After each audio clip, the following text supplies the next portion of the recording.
অসৎ চৰিতাৰ্থ পূৰণ কৰিবলৈ যোৱা যুৱক ৰঙাঘৰত ধন লুটপাট। কচুৱা থানাৰ অন্তৰ্গত লংজা পদুমনি গাঁৱত যোৱা নিশা দুটা লম্পট যুৱকৰ কুকান্তই জোকাৰি গৈছে সমগ্ৰ কচুৱা অঞ্চল। আলিডাঙনি গাঁৱৰ আব্দুল ছমেদৰ বিবাহিত তথা লম্পট পুত্ৰ নুৰ ইছলামে পদুমনি গাঁৱৰ ৰিয়াজুদ্দিনৰ গৃহৰ দৰ্জা ভাঙি অনাধিকাৰ প্ৰৱেশ কৰি তেওঁৰ পত্নীৰ লগত অসৎ চৰিতাৰ্থ পূৰণ কৰিব বিচাৰে। লগতে ঘৰত ৰিয়াজুদ্দিন শুই থকা গম পাই টেবুলৰ তলা ভাঙি নগদ 1.5 লাখ টকা লুটপাট কৰি ওলাই যায়। তেনেতে ওচৰ চুবুৰীয়া লোকে দৌৰাই হাবিৰ মাজৰ পৰা লম্পট চোৰ ৰিয়াজুদ্দিন আৰু ৰাঙলু বস্তিৰ ৰিয়াজুল ইছলামক ধৰি বান্ধি উত্তম মাধ্যম দি কচুৱা থানাত চমজাই দিয়ে। ইয়াৰ পূৰ্বেও ধৃত নুৰ ইছলাম বহু মহিলাৰ লগত অবৈধ প্ৰেম কৰি পলাতক হৈ আছিল। আৰক্ষীয়ে এক গোচৰ ৰুজু কৰি তদন্ত অব্যাহত ৰাখিছে। নুৰ ইসলাম নামৰ একটা ল'ৰা আব্দুল ছমেদ গাঁও আলিডাঙনি। এই ল'ৰাটো আজি প্ৰায় 3টা বছৰ আমাৰ পৰিয়াল আমাৰ 2 নম্বৰ ল'ৰা বোৱাৰী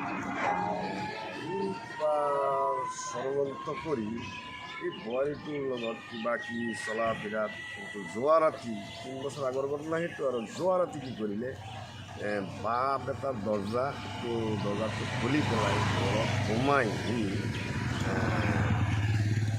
টকা মানে তামোল বাগান ছিগিব যে সেইকাৰণে টকা 1.5 লাখ আছিলে সি পঠাইছোঁ মই যাম বুলি নলয় মোৰেই ল'ৰা 6টা মানুহ লেবাৰ কাম কৰিব টকা 1.5 লাখ দি পঠাইছোঁ যে তহঁতে যাবি তামোলত আনি ৰাখিব নহ'লে এনেকৈ পঠালোঁ। পঠাৰ পাছত সি কি কৰিলে ৰাতি 10টা চাৰে 10টা বজাত উঠি তাৰ দৰ্জাটো উচাই খুলি তাৰপাছত বাকচৰ আলতালা ভাঙি টকাটো লৈ ল'লে। এই আমাৰ বোৱাৰীটো ফাৰ্ষ্টত গম পায়, পাছতে ল'ৰাটো গম পাই গাঁৱৰ আমাৰ অসমীয়া মানুহ মুছলিম মানুহ কেইবাজন আছে সেইকেইজন মাত দিওঁতে চিঞৰ বাখৰ কৰোঁতে সি দৌৰি গৈ স্কুলৰ লগতে আছে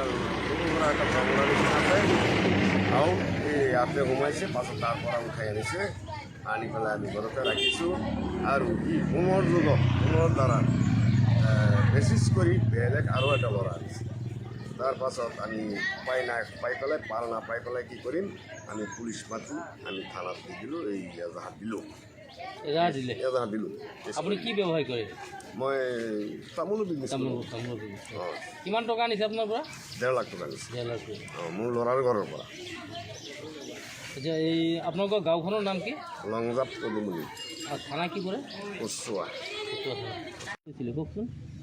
কৈছে মানে কালা রাতে বাদ গেছে গেহারে ঘরের দরজা ভাঙ্গে ঘর হান্দাইছে হান্দায় তালা ভাঙছে ভাঙ্গা 1.5 লাখ টাকা আছেন আমার ঘরের কেনা থইছে কাল আজ বাগান ফিরবো হেলে নগজের ঘরে কেউ টাকা দিছে তে সেই 1.5 লাখ টাকা তালা ভাঙ্গা লইছে লই হাইরে যে বেলা 12 জুতো শব্দ পাইছি পাই আমি মজা করছি মজা করে দিই এটা পরে পরে নুর ইসলাম পরে আমি কইতে হরুন এই দুন কেরা আইছে সুরাইছে তো কইছি পরে ফালদা উঠছে হেরে দেখে দরজা দূর মারার লগে লগে ডাক দিছে মানুষ 2-3 জন পরে ধরে স্কুল ঘরের ফাঁসা কাতে দৌড়ছে ধরে ঘরে বাড়ি দিয়ে থানার দিচ্ছে। তার নাম কি?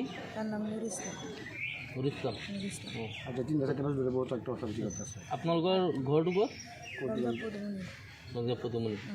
থানা কি পৰে? কচুৱা। কেছ দিছে? কেছ দিছে ন? এতিয়া কি বিচাৰে আপোনালোকে? এতিয়া মানে মোক বিচাৰটো লাগে। শুদ্ধ ন্যায় বিচাৰে? কচুৱাৰ পৰা মাইনুদ্দিন হকৰ ৰিপৰ্ট আজিৰ সংবাদ।